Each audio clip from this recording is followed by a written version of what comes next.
O livro de Joel basicamente fala a respeito do dia do Senhor. Anuncia o dia do Senhor como um marco, em que as pessoas têm que ter os seus olhos postos nele. Não sabemos dia, hora, esse dia é o dia de Cristo, é o dia do juízo, não sabemos dia e hora, mas precisamos estar conscientes a respeito dele e organizar nossa vida tendo ele em mente.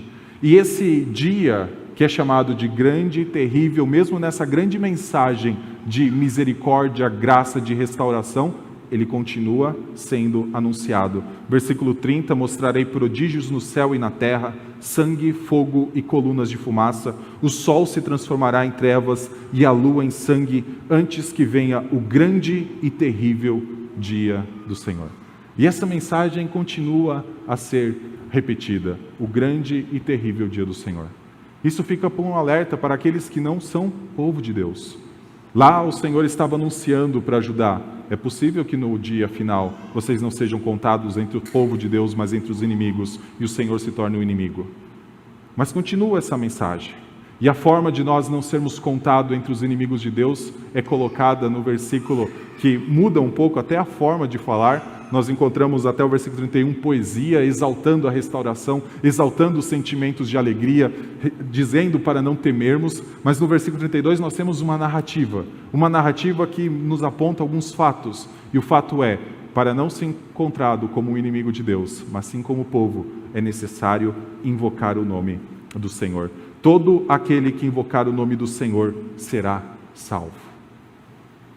E nesse versículo 32, nós temos que, onde antes estava soando um alarme, onde antes estava tocando uma trombeta de alerta, uma vez que vinha um exército inimigo contra, agora seria um lugar de refúgio. Em Jerusalém e no Monte Sião encontram-se os salvos. Abra sua Bíblia em Atos, capítulo 2. E Pedro, nesse capítulo 2, ele diz o seguinte a partir do versículo 14. Então Pedro se levantou junto com os 11 e, erguendo a voz, dirigiu-se à multidão nestes termos: homens da Judéia e todos vocês que moram em Jerusalém, tomem conhecimento disto e prestem atenção no que vou dizer. Estes homens não estão bêbados, como vocês estão pensando, porque são apenas 9 horas da manhã. Mas o que está acontecendo é o que foi dito por meio do profeta Joel.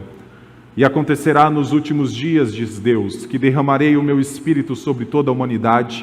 Os filhos e as filhas de vocês profetizarão, os seus jovens terão visões, e os seus velhos sonharão. Até sobre os meus servos e sobre as minhas servas derramarei o meu espírito naqueles dias, e profetizarão. Mostrarei prodígios em cima no céu e sinais embaixo na terra, sangue, fogo e nuvens de fumaça. O sol se transformará em trevas e a lua em sangue, antes que venha o grande...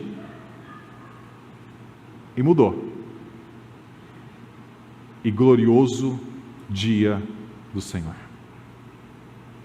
E acontecerá que todo aquele que invocar o nome do Senhor será salvo. Meus irmãos, para aqueles que estavam experimentando o derramamento do Espírito no dia de Pentecostes, 50 dias depois de Cristo ter ressuscitado, 50 dias depois da Páscoa, o dia do Senhor não é mais um dia grande e terrível. O dia do Senhor é um dia grande e glorioso. Mudou. E tem uma razão do porquê mudou. E Pedro nos apresenta ela no versículo 31, que diz assim: prevendo isto, referiu-se à ressurreição de Cristo, que nem foi deixado na morte, nem o seu corpo experimentou a corrupção. Deus ressuscitou este Jesus, e disso todos nós somos testemunhas. Exaltado, pois, à direita de Deus, tendo recebido do Pai a promessa do Espírito Santo, derramou isto que vocês estão vendo e ouvindo. Sabe por que o dia do Senhor, o dia que Cristo vai voltar, o dia que é o dia do juízo anunciado pela Bíblia, para nós não é mais um dia grande e terrível, mas um dia glorioso?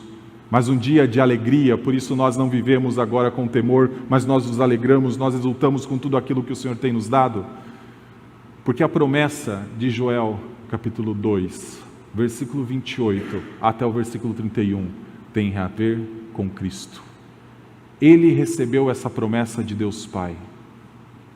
E ao receber essa promessa, tendo ressuscitado dentre os mortos, tendo ascendido aos céus e está reinando à direita de Deus, Ele derramou da mesma promessa que era para Ele a todos nós.